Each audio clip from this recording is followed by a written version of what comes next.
But the real spirituality, if you have, the protection will be always there, and Shiva will be very blissful. He's extremely blissful. And what does he give you is even more beautiful than you could think of. He is extremely forgiving. I should say he is the source of forgiveness. If you have forgiveness in your heart, he resides in your heart. Otherwise, gradually you start developing very difficult type of diseases. Say, if you are forgiving, your heart runs very fast. No one can touch your heart. You cannot get heart attacks. But if you are tolerating, suffering, and taking many things as a power of your own, doing wrong things, and forgetting about God, then you also start developing a very weak heart. So one side is that you develop a heart which is extremely aggressive and can become like Hitler's heart.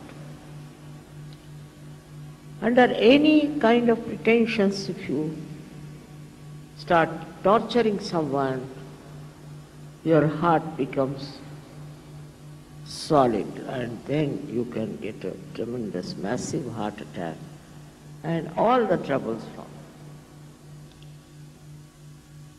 This is inevitable.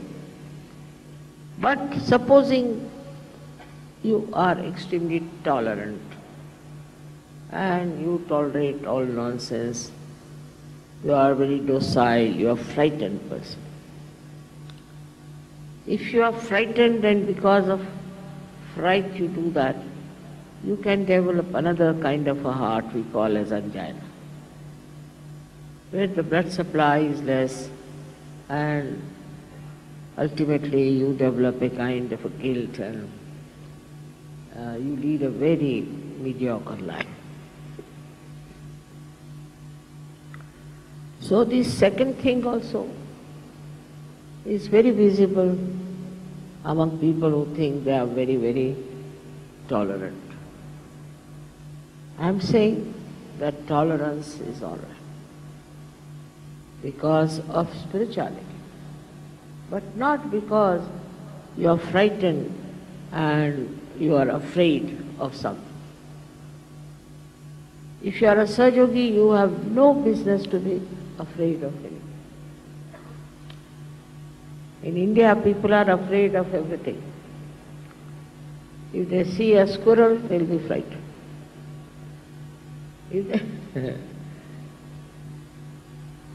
If they see a lizard, finished. I mean, they are afraid of anything. And the ladies of India are so afraid of even cockroaches.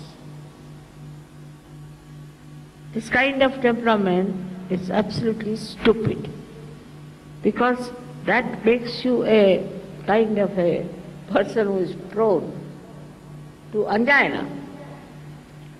What is there to be afraid of? If you are a Sahajogi and Sahajogini, you are not to be afraid of it. They are afraid of rats, all kinds of nonsense, and they boast of it. And they talk about it. Here the heart is becoming weak and weak and weak. Also, I must say, the Indian men are responsible for that, because they treat their women as if they are appendages or some sort of a liability. I don't know what they think them to. Their behavior is so bad unbelievable. Especially in the North India, I have seen, women have no position. The woman is brought in the house, kept in the house, just like a maid servant. She has to cover her face all the time.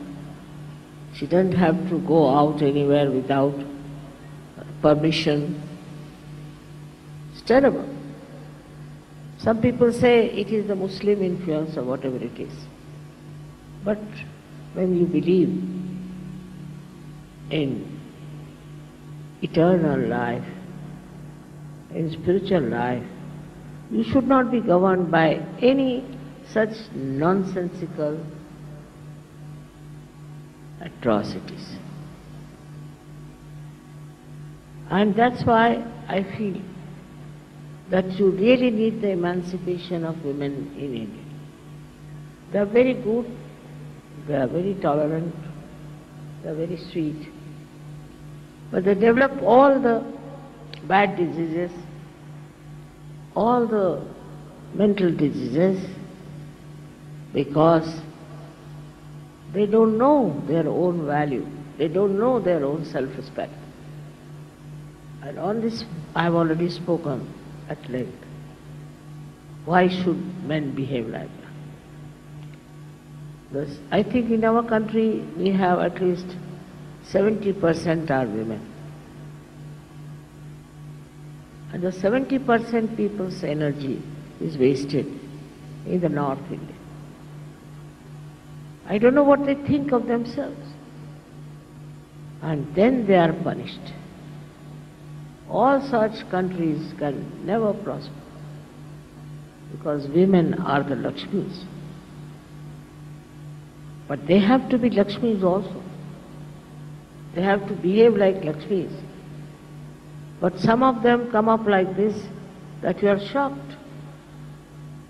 How can they be women? They look like devils.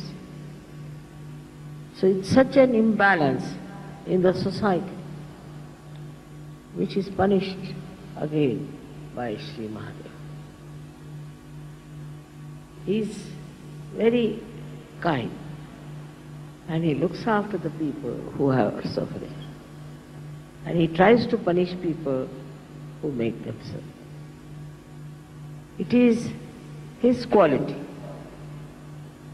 to help by destroying people who are aggressive. He doesn't talk of Kundalini. He doesn't talk of self-realization. He just punishes them nicely in such a bad way that is shocking. And he relieves sometimes people like, I've seen many women who live like this, suffer so much. They die much earlier than their age. All this one has to see in the right perspective. He is there to protect, of course, but more to destroy. He protects all kinds of animals, all birds, all the nature he protects. He is the one who brings all the joy of spirituality. But if you try to become aggressive, then he is the one who will destroy. Sometimes he gives more long rope to her hand. And so people think we are all right, they satisfy themselves. On the contrary, in the West I find the women are ruling the men more than the men. Very surprising. I don't know how they have handled the situation. But they are ruling all the time. And the men have to be under their thumb. I don't know how they have managed it. But they do it. They are not humble. They don't love. And they will go on divorcing their husbands all the time. They do not love. They don't know what is love is. But also, I've seen men don't understand what love is in India. They don't know how to love their wives, which is a life partner. How to respect. They don't understand. There, then comes a great wrath. And this wrath works in so many ways in creating horrible diseases and in creating problems and problems for such men.